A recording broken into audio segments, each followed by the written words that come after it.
Top quality और consistent performance के लिए सिर्फ सिल्वर पंप नाम याद रखना। ಮುಖ್ಯಮಂತ್ರಿ ಚಂದ್ರು ಅವರು ನಮ್ಮ ಜೊತೆ ಫೋನ್ ಸಂಪರ್ಕದಲ್ಲಿದ್ದಾರೆ. ಧ್ವನಿ ಕೇಳಿಸ್ತಾ ಇದೆ ಅನ್ಕೊಳ್ತೀನಿ ಸರ್. ನಮಸ್ಕಾರ, ಹೇಳಿಯಪ್ಪ. ಟೆನ್ನಿಸ್ ಕೃಷ್ಣ ಅವರು ಮಾತನಾಡ್ತಾ ಇದ್ರು, ಅವ್ರಿಗೆ ದುಃಖ ತಡ್ಕೊಳ್ಳೋಕ್ಕಾಗ್ಲಿಲ್ಲ, ಕಣ್ಣೀರು ಹಾಕಿದ್ರು. ಜೊತೆಯಲ್ಲಿ ಕೆಲಸ ಮಾಡ್ತಾ ಇದ್ದವರು, ಎಷ್ಟೋ ವರ್ಷಗಳವರೆಗೆ ಸ್ನೇಹಿತರು, ನೀವು ಕೂಡ ಜೊತೆಯಾಗಿ ಸಿನಿಮಾ ಮಾಡಿದ್ದೀರಾ, ಜೊತೆಯಲ್ಲಿ ಇದ್ದವರು, ಏನ್ ಹೇಳ್ತೀರಾ?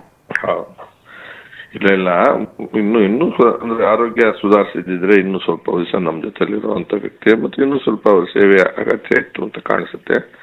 ಆದ್ರೆ ಮನುಷ್ಯನಾಗಿ ತುಂಬಾ ಒಳ್ಳೆ ಮನುಷ್ಯ. ನಟ ಅನ್ನೋದು ಎರಡನೇ ಭಾಗ.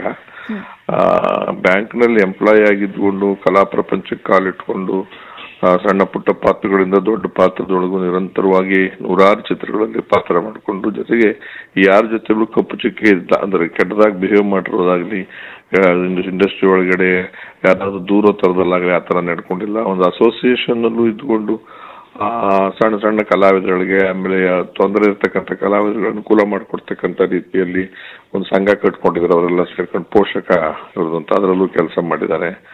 ಆಮೇಲೆ ನಾಟಕಗಳಿಗೂ ಹೋಗಿ ಪಾತ್ರ ಮಾಡ್ತಿದ್ರು. ಓಹೋ ಅನ್ನೋ ದೂರಿಯಾಗಿ ಹೆಚ್ಚಿನ ಸಂಪಾದನೆ ಮಾಡಕ್ಕಾಗದೆ ಇದ್ರು ಜನ ಸಂಪಾದನೆಯನ್ನು ಮಾಡಿದ್ದ ವ್ಯಕ್ತಿ. ನಮ್ಮ ಜೊತೆಯಲ್ಲಿ ಸುಮಾರು ಪಿಕ್ಚರ್ಗಳು ಮಾಡಿದ್ದಾರೆ. ಆಮೇಲೆ ಇಲ್ಲಿ ಇದರಲ್ಲಿ ಶೂಟಿಂಗ್ ನಲ್ಲಿ ಇದ್ದಾಗ ನಗನಗತಾ ಆನಂದವಾಗಿ ಕಾಲ ಕಳೀತಿದ್ರು. ದೊಡ್ಡವರು ಚಿಕ್ಕವರು ಅಂತ ಅಂದ್ರೆ ಇನ್ನೂ ದೊಡ್ಡ ಸ್ಥಾನದ ಸಿಗಬೇಕಾಯ್ತು, ಅನುಕೂಲಗಳು ಸೌಲಭ್ಯಗಳು ಸಿಗಬೇಕಾಗಿತ್ತು. ಈ ಪ್ರಪಂಚದಲ್ಲಿ ಯಾರಿಗೆ ಏನಾಗುತ್ತೆ ಅನ್ನೋದು ಹೇಳಕ್ಕೆ ಆಗೋದಿಲ್ಲ, ಯೋಗನೂ ಕೂಡ ಬರ್ಬೇಕಲ್ಲ. ಆದ್ರೂ ತುಂಬಾ ಜೀವನ ಮಾಡಿದ್ದಾರೆ. ಅವರ ಆತ್ಮಕ್ಕೆ, ಅವ್ರ ಕುಟುಂಬದವ್ರಿಗೆಲ್ಲ ಶಾಂತಿ ಸಿಗಲಿ ಅಂತೇಳಿ. ಬ್ಯಾಂಕ್ ಜನಾರ್ದನ್ ಅಂತಲೇ ಒಂದು ಬ್ರ್ಯಾಂಡ್, ಜನಾರ್ದನ್ ಅನ್ನೋದು ಹೆಸರವ್ರದ್ದು. ಬ್ಯಾಂಕ್ ಅಲ್ಲಿ ಎಂಪ್ಲಾಯಿ ಆಗಿದ್ದುಕೊಂಡು ಅಡ್ಜಸ್ಟ್ ಮಾಡ್ಕೊಂಡು, ಅನುಕೂಲ ಮಾಡ್ಕೊಂಡು, ರಜೆ ಹಾಕೊಂಡು ಕೆಲಸ ಮಾಡ್ತಿದ್ರು. ಆಮೇಲೆ ಅದನ್ನ ಬಿಟ್ರು ಅಂತ ಕಾಣಿಸುತ್ತೆ. ಸ್ವಲ್ಪ ಅನಾರೋಗ್ಯ ಆದಾಗ ಸರಿಯಾಗಿ ಸುಧಾರಿಸ್ಬೇಕಾಗಿಲ್ಲ ಅಂತ ಕಾಣಿಸುತ್ತೆ. ಅವ್ರ ಇಡೀ ಕುಟುಂಬಕ್ಕೇನೆ ಸ್ಥೈರ್ಯ ಎಲ್ಲ ಬರ್ಲಿ ಅಂತ ನಾನು ಬೇಡ್ಕೊತೀನಿ. ಚಂದ್ರ ಅವರೇ, ಸಾಮಾನ್ಯವಾಗಿ ಹಿರಿಯ ನಟರು ಹಾಗೆ ನಟಿಯರೆಲ್ಲ ಒಂದ್ ಕಡೆ ಸೇರೋದು, ಏನಾದ್ರೂ ಕಾರ್ಯಕ್ರಮಗಳಲ್ಲಿ, ಯಾರದಾದ್ರೂ ಮನೆ ಶುಭಾರಂಭ, ಏನಾದ್ರೂ ಕಾರ್ಯಕ್ರಮಗಳಿದೆ ಅಂದಾಗ ಸೇರೋದೆಲ್ಲ ಇರುತ್ತೆ. ನೀವು ಕೊನೆಯದಾಗಿ ಅವರನ್ನು ಯಾವಾಗ ಭೇಟಿ ಆಗಿರೋದು ಚಂದ್ರ ಅವರೇ? ಇಲ್ಲ, ಸುಮಾರು ದಿವಸ ಹಿಂದೆ ಒಂದ್ಸತಿ ಅವ್ರಿಗೆ ಹಿಂದೆ ಇದೇ ತರ ಹಾರ್ಟ್ ಅಟ್ಯಾಕ್ ಆಗಿತ್ತು ಬಹಳ ಹಿಂದೆ. ಆಗ ಡಿಂಗ್ರಿ ನಾಗರಾಜು ಮತ್ತು ಇನ್ನು ಯಾರು ಬಂದೆಲ್ಲ ಕೇಳಿದಾಗ ನನ್ನ ಕೈಲಾದ ಮಟ್ಟಿಗೆ ನಾನು ಸಹಕಾರ ಕೊಟ್ಟಿದ್ದೆ. ಆಮೇಲೆ ಅವ್ರಿಗೆ ಹೇಳಿದ್ದೆ, ಇನ್ನು ಎಚ್ಚರಿಕೆ ಆಗಿರಪ್ಪ, ತೂಕ ಕಡಿಮೆ ಮಾಡ್ಕೊ ಈಗಲ್ಲ ಅಂತ. ಸಿಕ್ಕಿದ್ದು ಇತ್ತೀಚೆಗೆ ಒಂದು ವರ್ಷದ ಮೇಲೆ ಹಿಂದೆ ಯಾವಾಗ ಫೋನ್ ನಲ್ಲಿ ಈ ತರ ತೊಂದರೆ ಆಗಿದೆ ಅಂದಾಗ ಆಯ್ತು ಹೇಳ್ತೀನಿ ಇಂಥವ್ರಿಗೆ ಅಂತೆಲ್ಲ ಹೇಳಿದ್ದೆ ಆಸ್ಪತ್ರೆ ವಿಚಾರದಲ್ಲಿ. ಅದು ಬಿಟ್ರೆ ಡೈರೆಕ್ಟ್ ಆಗಿ ನಾನು ಇತ್ತೀಚಿನ ದಿನದಲ್ಲಿ ಸಿನಿಮಾಗಳು ಕಡಿಮೆ ಆಗಿರೋದ್ರಿಂದ, ಅವ್ರದ್ದು ಕಡಿಮೆ ಆಗಿರೋದ್ರಿಂದ ಅಲ್ಲಿ ಆ ವೇದಿಕೆ ಮೇಲೆ ಭೇಟಿ ಮಾಡಕ್ ಆಗ್ಲಿಲ್ಲ. ನಾರ್ಮಲ್ ಆಗಿ ನಾಟಕಕ್ಕೆ ಹೋದಾಗ ಕಾರ್ಯಕ್ರಮ ಸಿಕ್ಕಿದಾಗ ಸಿಕ್ತಿದ್ರು, ಇತ್ತೀಚೆಗೆ ಸಿಕ್ಕಿರ್ಲಿಲ್ಲ. ನಿಜ ನಿಜ. ಚಂದ್ರ ಅವರೇ, ಬಹಳ ಹತ್ತಿರದಿಂದ ನೀವು ಬ್ಯಾಂಕ್ ಜನಾರ್ದನ್ ಅವರನ್ನು ನೋಡಿದವರು. ಈ ಸಿನಿಮಾಗಳ ಆಯ್ಕೆ ಎಲ್ಲ ಯಾವ ರೀತಿಯಾಗಿ ಮಾಡ್ತಾ ಇದ್ರು ಅಂತ, ಕಲಾದೇವಿಯ ಸೇವೆ ಎಲ್ಲಾ ಸಿನಿಮಾಗಳಲ್ಲೂ ಮಾಡ್ತೀನಿ ಅನ್ನುವಂಥದ್ದ ಹೇಗೆ ಅಂತ?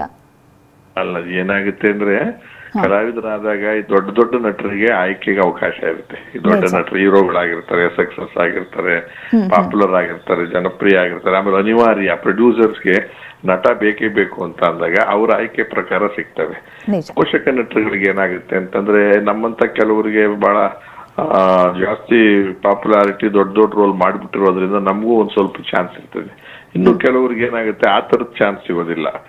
ಫಿಲಪ್ ದಿ ಬ್ಲಾಂಕ್ ತರ ಪಾತ್ರದಲ್ಲಿ ಫಿಟ್ ಇನ್ ಆದ ತಕ್ಷಣ ಕರೀತಾರೆ, ಹೋಗ್ ಮಾಡ್ಬೇಕು, ಇದು ಮಾಡಲ್ಲ ಅದು ಮಾಡ್ತೀನಿ ಅಂತಂದ್ರೆ ಇನ್ನೊಬ್ರು ಮಾಡ್ತಾರೆ, ಹೋಗಪ್ಪ ಅನ್ಬಿಡ್ತಾರೆ. ಈ ತರದ ವ್ಯವಸ್ಥೆ ಇಲ್ಲಿ. ಹಾಗಾಗಿ ಜನಾರ್ದನ ದೊಡ್ಡ ನಟ ಆಗ್ತಕ್ಕಂಥ ಸಾಲಿನಲ್ಲಿದ್ರು ಕೂಡ ಆ ತರದ ಅವಕಾಶಗಳು ಸಿಕ್ಕ ಬರ್ಲಿಲ್ಲ ಅವನಿಗೆ. ಅವನು ಬಹಳ ಸ್ನೇಹಿ, ಅಂದ್ರೆ ನಿರ್ಮಾಪಕರ ಸ್ನೇಹಿನೂ ಕೂಡ ಆಗಿದ್ದ, ನಿರ್ದೇಶಕರ ಆತ್ಮೀಯನೂ ಆಗಿರೋನು. ಯಾವಾಗಲೂ ಎಲ್ಲೂ ತೊಂದರೆ ಆಗ್ತಿಲ್ಲ. ಕೊಟ್ಟ ಪಾತ್ರವನ್ನು ಅಚ್ಚುಕಟ್ಟಾಗಿ ಮಾಡಕ್ ಪ್ರಯತ್ನ ಮಾಡೋನು. ಇನ್ನು ಸಿಗಬೇಕಾಗಿತ್ತು, ಸಿಗಲಿಲ್ಲ ಅಂತ ಕೊರಗು ನನಗೂ ಇದೆಯಮ್ಮ ಪಾಪ. ನಿಜ ನಿಜ ನಿಜ. ಕುಟುಂಬ ಎಲ್ಲ ಪರವಾಗಿಲ್ವಾ ಸರ್? ಫಿನಾನ್ಷಿಯಲ್ ಎಲ್ಲ ಚೆನ್ನಾಗಿದಾರಾ? ಬದುಕಿಗೆ ಏನ್ ತೊಂದರೆ ಇಲ್ಲ, ನಮ್ಮ ಬದುಕಿಗೆ ಏನ್ ತೊಂದರೆ ಇಲ್ಲ. ಅವ್ರು ಮಾಡಿರುವಷ್ಟು ನಂಬರ್ ಸಂಖ್ಯೆ ಸಿನಿಮಾ ನೋಡಿದಾಗ ಅಷ್ಟೊಂದು ಅನುಕೂಲ ಸಿಕ್ಕಿದೆ ಅಂತ ನನಗೆ ಗೊತ್ತಿಲ್ಲ, ಇಲ್ಲ ಅನ್ಕೊಂತೀನಿ. ಈಗ 400-500 ಅವ್ರ ಲೆಕ್ಕ ಸಿಗ್ಬೋದು ಪಿಕ್ಚರ್ಗಳು ಮಾಡಿರೋದು, ಸಣ್ಣ ಸಣ್ಣ ರೋಲು, ಎಲ್ಲಾ ರೋಲ್ಗಳು ಸೇರಿ. ಆಮೇಲೆ ಕೊಟ್ಟಷ್ಟು ಇಸ್ಕೊಂಡ್ ಬಂದಿರ್ತಕ್ಕಂಥವೇ ಬಹಳಷ್ಟು ಪಿಕ್ಚರ್ಗಳು. ಎಷ್ಟೋ ಕಡೆ ಕೊಟ್ಟಿಲ್ದೇನು ಇರ್ಬೋದು, ಅಂತದ್ದು ಆಗಿರ್ತದೆ ಇಂದಿನ ದಿನಗಳಲ್ಲಿ. ಊಟ ತಿಂಡಿಗೆ ಅವ್ರಿಗೇನ್ ತೊಂದರೆ ಇಲ್ಲ. ಬ್ಯಾಂಕ್ ಅಲ್ಲಿ ಇದ್ದಿದ್ರಿಂದ ಮೋಸ್ಟ್ ಪ್ರಾಬ್ಲಿ ಅವ್ರಿಗೆ ಮನೆಯವರಿಗೆ ಇದು ಬರ್ಬೋದು ಅಂತ ಕಾಣಿಸುತ್ತೆ. ಪೆನ್ಷನ್ ಗಿನ್ಷನ್ ಹಣ ಗಿಣ ಇವೆಲ್ಲಾನು ತೊಂದರೆ ಇಲ್ಲ ಅಂತ ನಾನು ಅಂದ್ಕೊಂಡಿದ್ದೀನಿ. ನಿಜ. ನೀವು ಒಬ್ರು ಹಿರಿಯ ಕಲಾವಿದರಾಗಿ ಇನ್ನೊಬ್ಬ ಕಲಾವಿದರ ಒಂದು ಟ್ಯಾಲೆಂಟ್ ಯಾವ ರೀತಿಯಾಗಿದೆ ಅದನ್ನೆಲ್ಲ ಗಮನಿಸ್ತಾ ಇರ್ತೀರಾ. ಆ ಒಂದು ನಿಟ್ಟಿನಲ್ಲಿ ನೀವು ಬ್ಯಾಂಕ್ ಜನಾರ್ದನ್ ಅವರನ್ನ ಹೇಗ್ ನೆನಪಿಸ್ಕೊಳ್ತೀರಾ ಸರ್? ಅದೇ ಈ ಹಾಸ್ಯ ಪಾತ್ರಗಳಲ್ಲಿ ಬಹುತೇಕ ಮಿಂಚ್ತಾ ಇದ್ರು, ಪೋಷಕ ಪಾತ್ರಗಳಲ್ಲಿ. ಆಮೇಲೆ ಯಾವುದೇ ಪಾತ್ರ ಕೊಟ್ಟರಲ್ಲಿ ಕತೆ ಹೇಗಾದ್ರೂ ಇರಲಿ ಡೈರೆಕ್ಟರ್ ಹೇಳ್ಕೊಟ್ಟಿದ್ದನ್ನ ಅಚ್ಚುಕಟ್ಟಾಗಿ ಮಾಡಿ 1 ಅಥವಾ 2 ಟೇಕ್ ನಲ್ಲಿ ಮುಗಿಸ್ತಾ ಇದ್ರು. ಹಾಗಾಗಿ ಯಾರಿಗೂ ತೊಂದರೆ ಇರ್ಲಿಲ್ಲಮ್ಮ. ಆದ್ರೆ ಅವ್ರು ಇನ್ನೂ ದೊಡ್ಡ ದೊಡ್ಡ ಪಾತ್ರಗಳು ಸಿಗಬೇಕಾಗಿತ್ತು ಅನ್ನೋ ಚಿಂತನೆ ನನಗಿದೆ ಅಷ್ಟೇ. ಈಗ ಕಾಲ ಮಿಂಚೋಯ್ತು, ಮುಗಿದೋಗಿದೆ, ಆಯ್ತು, ಇನ್ನೇನು ಹೇಳಕ್ಕಾಗಲ್ಲ. ಒಳ್ಳೆಯ ನಟ, ಒಳ್ಳೆಯ ಗೆಳೆಯ. ಧನ್ಯವಾದಗಳು ಚಂದ್ರ ಅವರೇ, TV9 ಜೊತೆ ಮಾತನಾಡಿದಕ್ಕೆ.